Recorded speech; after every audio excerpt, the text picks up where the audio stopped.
needs to be heard. Today, a light has to shine. And now God's message needs to touch hearts that long for hope, for meaning and for love. To us, Morning po. We would like to acknowledge the presence of the Canossian Sister and the Canossian Council. Good morning po. Welcome po. And para po sa mga taga-Runggot po, welcome na welcome po tayong lahat dito po sa ating itatayong bagong pag-asa, ang ating pong bagong lugar.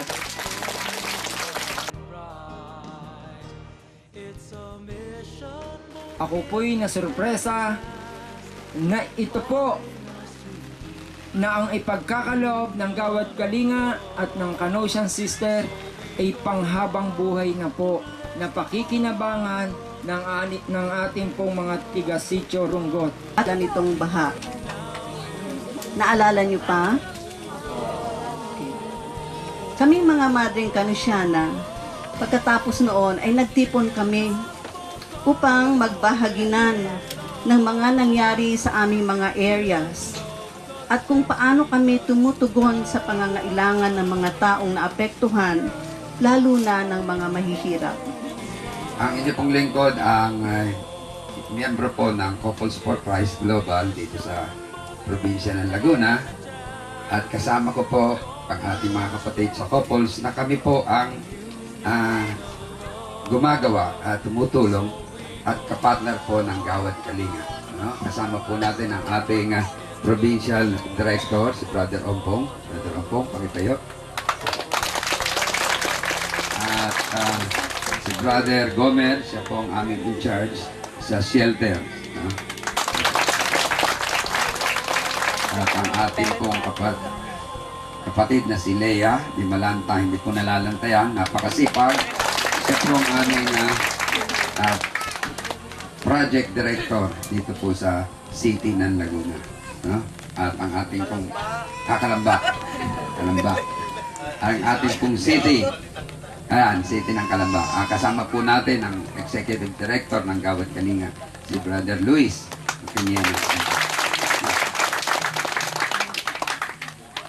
Ako po'y natutuwa dahil sa araw na ito, bagamat naulan, no?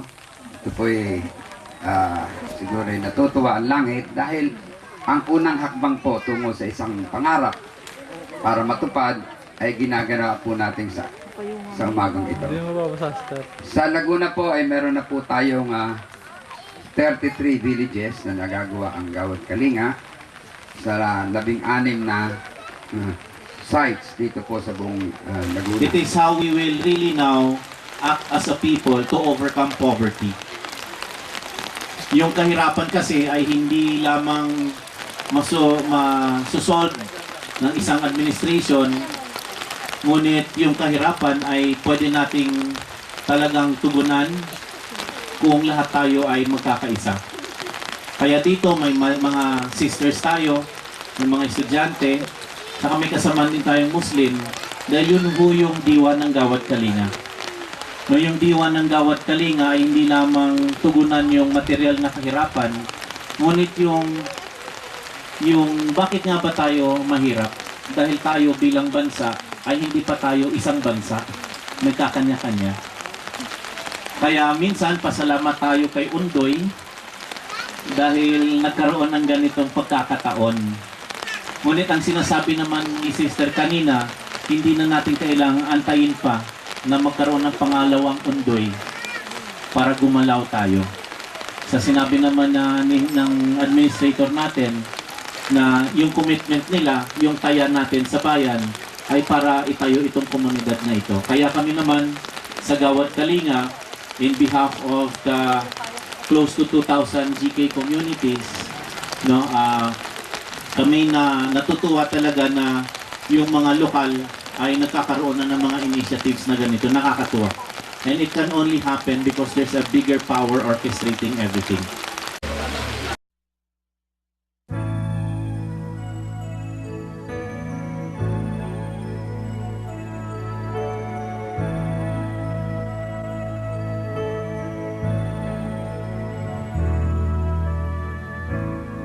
Like a little child, I've done lots of wishing, hoping it would make the world okay. I have wished upon a star, then watched it moving farther away, till today. Nothing comes from waiting for tomorrow, hoping someone else will make it right. It's because of you and me, I see a future flooded with light. Ama naming makapangyarihan, ikaw ay kapiling namin lahat upang itaguyod ang nagtitiwala sa iyong piling. Sa iyong pagpapala, pangunahan mo ang lupang ito na pagtatayuan ang proyektong pabahay para sa mga taga-Sitio Ronggol. Basbasan mo ang tanan paririto at sa lupang ito upang makamtan nila ang hangaring makabuo ng isang bayanang nananampalataya sa iyo. Sa pamamagitan ng Jesucristo kasama ng Espiritu Santo, magpangsawalan kami.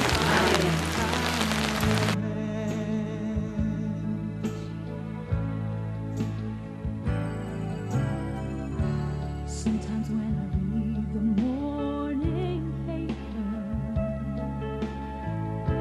something in my heart just wants to scream. Thought the world a better place, till one dying child's face makes that seem still a dream. Then I hear my children's morning laughter, and I know there's still a choice that's mine. After all the blinding smoke, the fires of tomorrow still shine.